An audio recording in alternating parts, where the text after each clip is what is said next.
I am a firm believer that when you're playing golf very well, that is the perfect time to go see your coach. I went over to BigKurt to check out my swing. I want to take a look at some of the things that he noticed and what we're going to work on to improve over the next couple of months before my next tournament. Let's do it right now.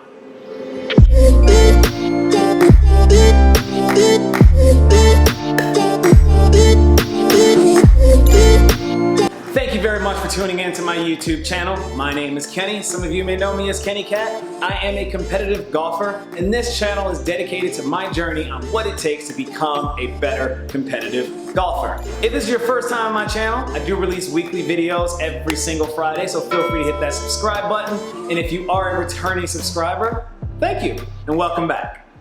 All right, so coming off of a tournament win, I wanted to make sure I got over to BigKurt to have him look at my swing and kind of get a baseline for what some things that were going good and what is causing me to hit the ball well.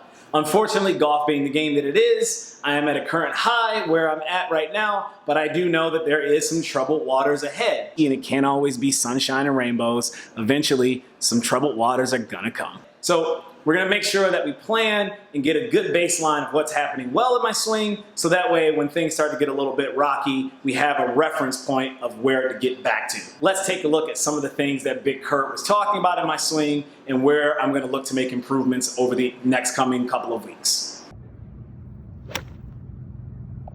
A lot of the things that we're seeing, I mean, I like where the grip's at. It is a little stronger than probably where we want to get to. Okay. And that's why when you do touch the face a little bit close, you'll overhook it. But I don't mind, because as where you're at right now, as you continue along that journey, you're going to start to find that when you play with a stronger face, that you're going to become more rotationally sound when it comes to your body in the long run, in the longevity of aspects.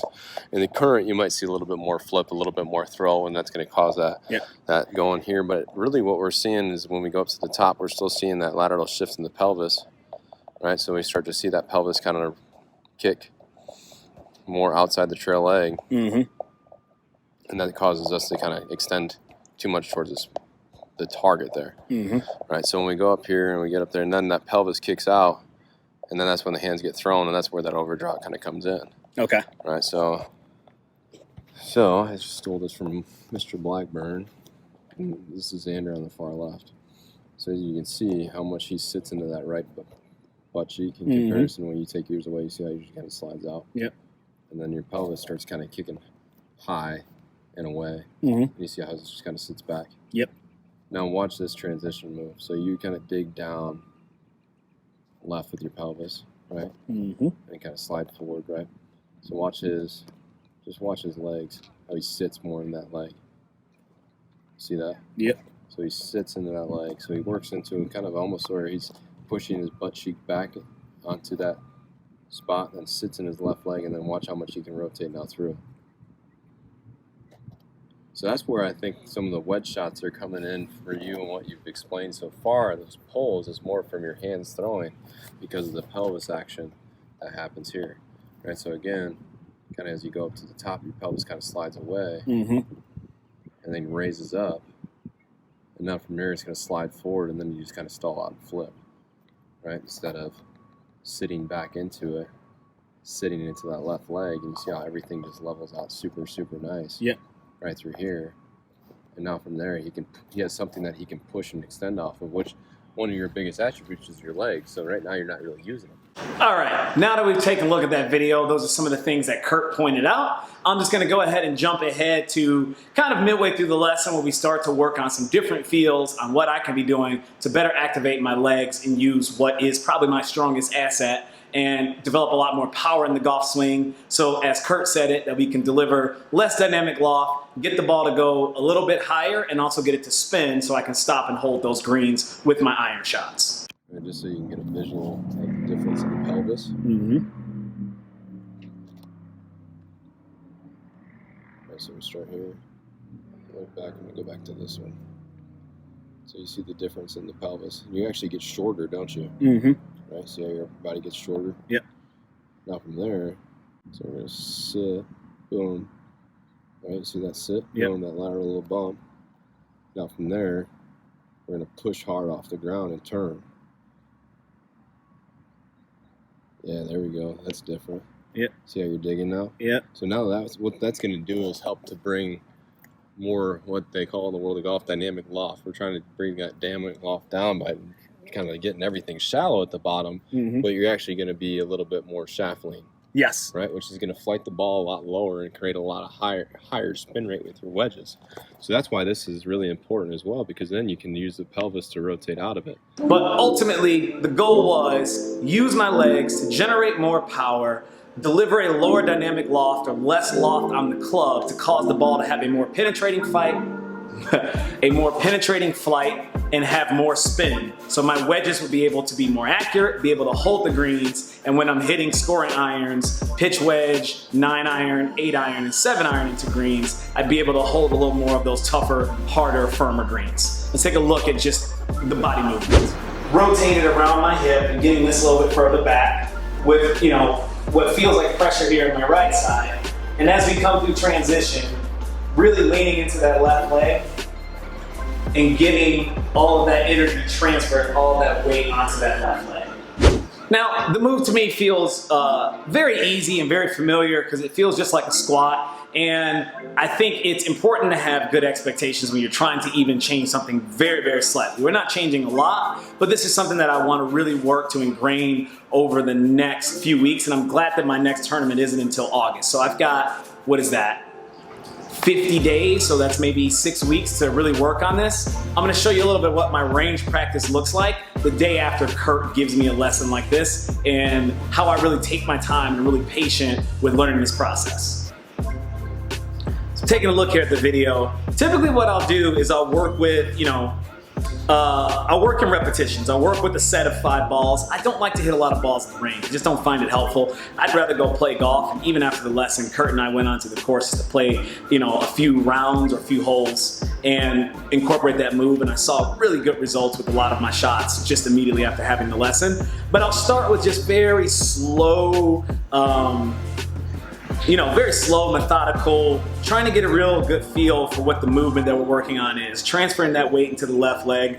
And I'll do that for probably, 4 or 5 minutes before I even hit one ball.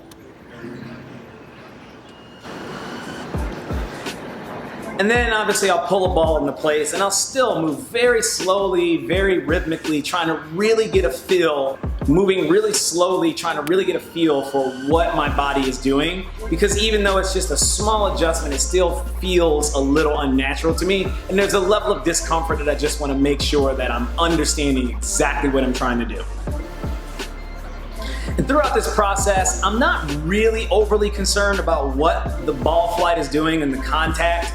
I do like to look at it just to kind of give me an indication. I'm only hitting it at about 20%, maybe 40%. These are very slow swings, but I do just want to get an indication to see if the ball is moving in a direction that I'd expect it to move. And I'll of course work on that process again, doing 5 repetitions of balls very slowly, slow swings, just trying to get a feel for what's going on. And I record these because I like to send them to Kurt to make sure that he can give me some feedback on, hey, is this the correct thing that we discussed in the lesson previous? And then once all the day is done and I've done my 20 balls in 5 reps, which normally takes me somewhere around 45 minutes to an hour as I'm taking breaks in between, I get to reward myself with trying to do it at somewhat full speed for 3 shots. It's kind of a good mental candy thing to give myself because standing over the ball on a range, all I want to do is just hit it. I just want to hit the ball as hard as I possibly can. And it takes a lot of self-control to sit there and move very slowly and do these 20% swings. So I'll normally take 3 shots that I just get to hit it at normal speed or 80% speed and give that swing to Kurt at the end of the lesson to see exactly what improvements I've made, if any, and what his thoughts are on that final result. So as you look at this Kenny, this is looking way better, bud. I know we talked a little bit on the phone, but we're watching the hips. We're seeing that sit back, where the head's at here at the top. So now we're starting to create this nice little look with the spine. Now as we transition down, we want to start to see, we start to move laterally into this hip a little bit more. So starting to push into this hip. So in that transition, I'd like to see your chest stay back a little bit longer. until you get about right here. And then from there, as we get here, this is when you need to start turning, right? So that's when that right hip, that left hip starts pushing and you start turning out of the way to where you get more of that position here. Now from here, we want to see you stand up on the ground a little bit more, right? So it's still a little bit more lean forward. I want to see a little bit more here, just extending your hips up a little bit more. So good work. Overall, it's looking a lot better. Keep it up. I'm going to continue doing this format and doing updates on some of the practice and behind the scenes on really what it takes for me to improve at golf. I think it's helpful for you down the lens to see some of the nitty gritty, even though it's not the most exciting stuff is, hitting bombs and birdies and winning tournaments, but it is a part of the day-to-day life of being a better competitive golfer. If you have any questions or any thoughts or any feedback, please leave me some comments right down below. I'd love to hear from you. That's really all I got for you. Deuces, people. Let's keep it moving.